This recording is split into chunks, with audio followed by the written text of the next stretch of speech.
जय जिनेंद्र दोस्तों, कैसे हो आप सब। जैन धर्म में दीपावली पर्व का महत्व। यूँ तो दीपावली पर्व हिंदू धर्म का मुख्य त्योहार है। इस दिन राम जी 14 वर्ष का वनवास पूर्ण कर अयोध्या में वापस आए थे। इस खुशी में वे दीपावली पर्व मनाते हैं। क्या आप जानते हैं जैन धर्म में दीपावली पर्व क्यों मनाते हैं? तो चलिए आज हम इसे जानने की कोशिश करते हैं।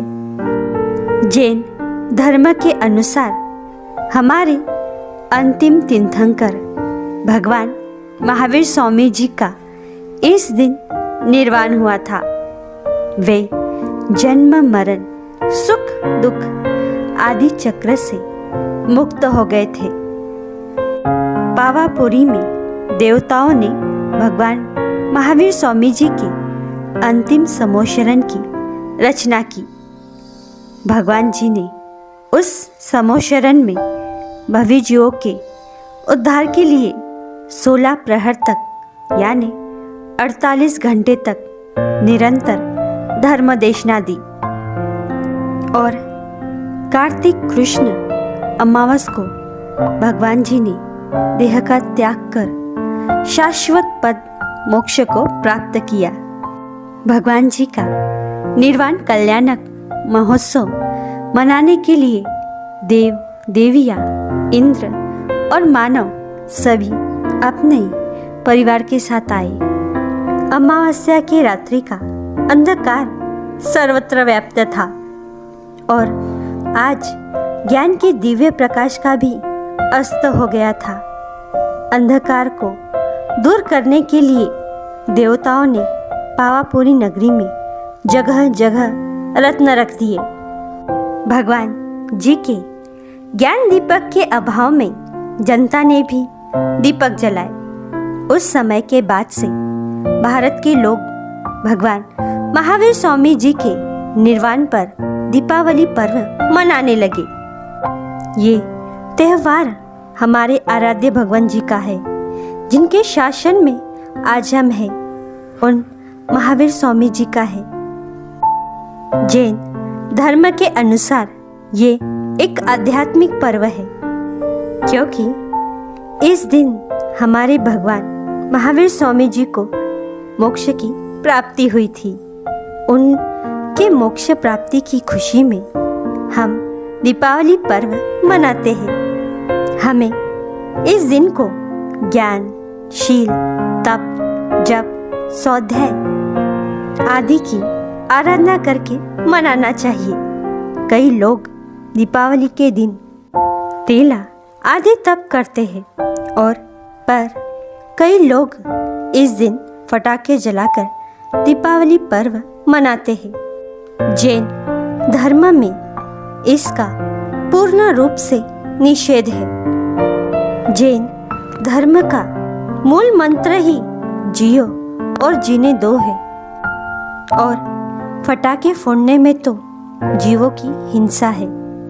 हम रात्रि भोजन भी इसीलिए नहीं करते क्योंकि जीवों की हिंसा न हो। उन जीवों को बचाने के लिए हम रात्रि भोजन नहीं करते। तो हम पटाखे कैसे फोड़ सकते हैं? पटाखे फोड़ने में तो कई जीवों की हिंसा होती है। एकेंद्रिय से पंचेंद्रिय जीवों की हमसे हिंसा होती है।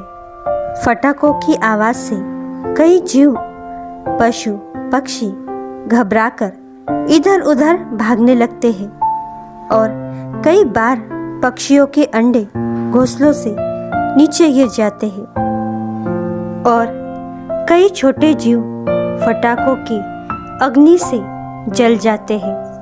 कई बार जलकर वे मर जाते हैं तो कई बार मरण तुल्य हो जाते हैं। उन जीवों की वेदना के बारे में तो हम सोच भी नहीं सकते। पटाखे फोड़ने से वायुकाय की अनंत जीवों की हिंसा होती है। एक फटाका फोड़ने से हमें 8 प्रकार के कर्मों का बंध होता है। पहले तो हम फटाके फोड़कर जीवों की हिंसा करते हैं, उन्हें भयभीत करते हैं, उन्हें तकलीफ देते हैं और उसमें आनंद मनाते हैं, तो हमारे महामोहनीय कर्म का बंध होता है। फटाके फोड़ने के तो बस दुष्परिणाम ही है। फटाके फोड़कर हम पर्यावरण को खराब करते हैं, जिससे हमें ही श्वास लेने में तकलीफ होती है और बुजुर्गों को, अस्थमा के मरीजों को, छोटे बच्चे आदि को तकलीफ होती है। फटाके फोड़ने के दुष्परिणाम बहुत है, जिनकी हम गिनती भी नहीं कर सकते। और हम दीपावली हमारे वीर प्रभु भगवान महावीर स्वामी जी के मोक्ष प्राप्ति के खुशी में मनाते हैं। तो क्या हमें फटाके फोड़कर अनंत जीवों की हिंसा कर मनाना ठीक है? जिन भगवान जी ने अहिंसा का उपदेश दिया, उन भगवान जी के निर्वाण दिवस पर फटाके फोड़ जीवों की हिंसा करना क्या ठीक है?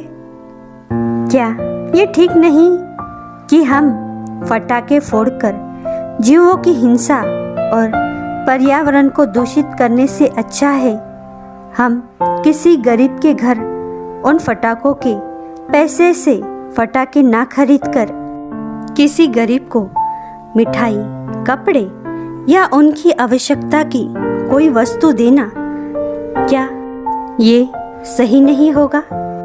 तो चलिए इस बार दीपावली कुछ अलग तरह से मनाते हैं। इस दीपावली भगवान महावीर स्वामी जी के निर्वाण दिवस पर हम अभयदान, तप, जप, ज्ञान, स्वाध्याय, संयम आदि से मनाएंगे। इस दीपावली फटाके फोड़ जीवों की हिंसा करके नहीं, किसी जीव को दुख तकलीफ देकर नहीं, बल्कि दूसरों को खुशियाँ देकर, ज़रूरतमंदों की मदद करके एक सादगी भरी दीपावली, जिसे धर्म आराधना से मनाएंगे। भगवान महावीर स्वामी जी के उपदेशों को है हमने माना, जीव हिंसा नहीं करेंगे, अब की बार है ठाना, जियो और जीने दो, ये नारा हम लगाएंगे। ये दिवाली संयम और साधना से हम मनाएंगे। आशा है आप सभी को ये वीडियो पसंद आया होगा। अगर आपको आए तो प्लीज़ कमेंट में हमें ज़रूर बताइएगा। जिन आज्ञा विरुद्ध कुछ कहने में आया हो तो तस्मिच्छामि तुभ्यम्।